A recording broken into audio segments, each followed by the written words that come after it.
Hello everyone. If the screen looks a little funny to you, that's because I have cut off a partial example here so that you can understand how to view and read your feedback for this first assignment, and then you'll be doing the same thing. You'll apply the same strategies on any other assignments for the class. So what you'll do is in D2L Dropbox where you uploaded your document, you'll go back there and I will have uploaded a new document for you. It's your paper, but this time over here to the side, you will see comments from me. So make sure you open it and make sure that you can actually see comments like this out to the side. If you can't see the comments or they're little bubbles, you may want to go to your review section, I believe, in Microsoft Word to make sure that you can see those.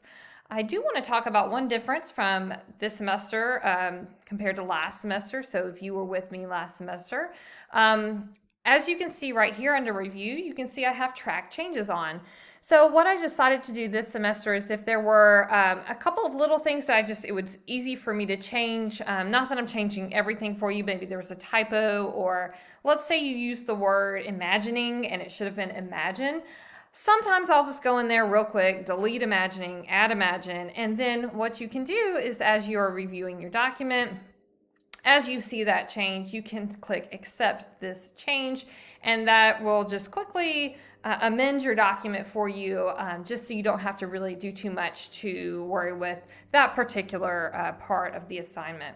So as you can see, I'm on the first page of someone's paper, and I obviously deleted their names here, but excuse me, their name here. So over to the side on the first page, you'll see a greeting from me, and usually here is where I tell you, I try to be honest. I say, I enjoyed hearing about this, or I like this. This particular section maybe was your strength. I'll also kind of give you an overview of what I noticed. Maybe I say, you've got a few revisions to work on in section 2, but I know that you can do this or whatever. So a nice little greeting from me about just kind of the overview of the piece. And I want to say too, most people really hit the mark. There's going to be a few people that'll need to go back to some resources from weeks 1 through 4. But I want to remind you, several people commented that they felt a little more nervous about the content of this piece. Several people said, I've never done a rhetorical analysis, so I'm not feeling as confident in that. And, go easy on yourself. Of course, that's much more challenging for you, especially if you have never written a rhetorical analysis before. So, that's all part of growing and learning, is challenging yourself, trying new things, growing your skill set. And that's also why it's lovely here that instead of a grade on your page, you have feedback to help you revise. You don't have to worry about that right now. So just kind of keep that in mind, especially if you were one of those people that were feeling less confident about your rhetorical analysis.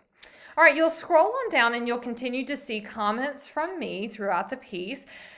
Be aware that this example right here is for someone who elected to have extensive feedback. If you chose to have just one comment, what I decided to do is one comment per section so that some of the messaging didn't get lost. So just keep that in mind, that that'll look different for you if you elected to just have one comment versus the extensive feedback throughout. You may also see more comments on the first page because this is where I may be marking things like patterns of error.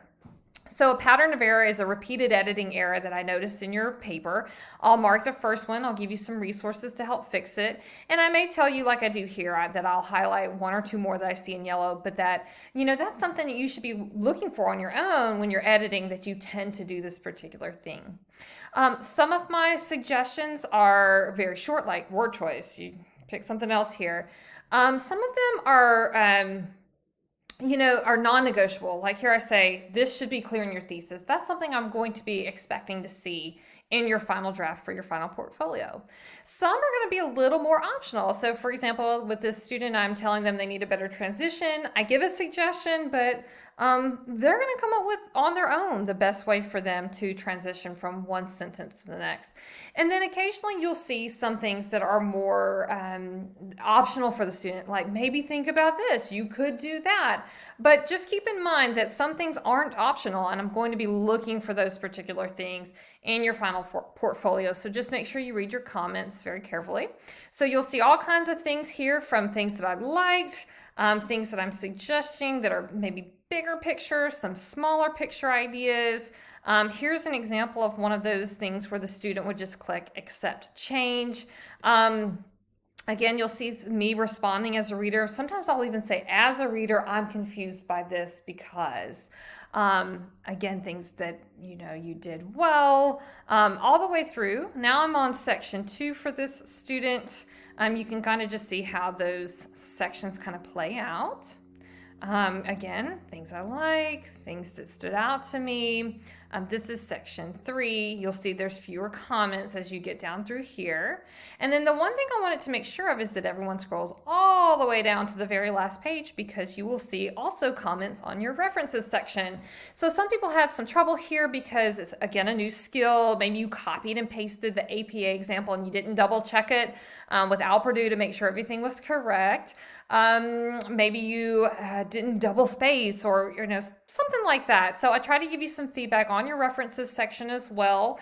I didn't focus as much on internal citations throughout in your first assignment because we are, we're slowly building those skills. But I did look for your citation on the references page this time and try to help you get it correct, since that's the main skill that I was focusing on here, and since we were only working with 2 sources in particular for this piece, your original article and then the follow-up article for section 3.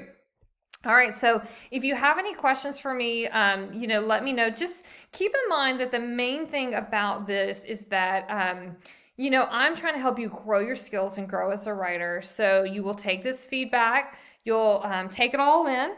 It depends on what you want to do. You have from now until the end of the semester to work on your revisions, and then you'll include all of it in your final portfolio. I do recommend to students they give themselves a little bit of space between turning it in and starting the revisions, so that you come at this with a set of fresh eyes. It doesn't feel as overwhelming to you.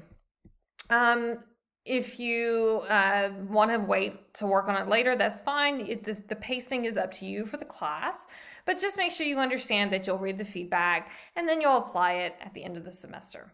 All right, I enjoyed reading your pieces this time, and I hope that you find this particular system that I have of readership feedback. I hope you find it helpful, and I hope it takes some of the stress off.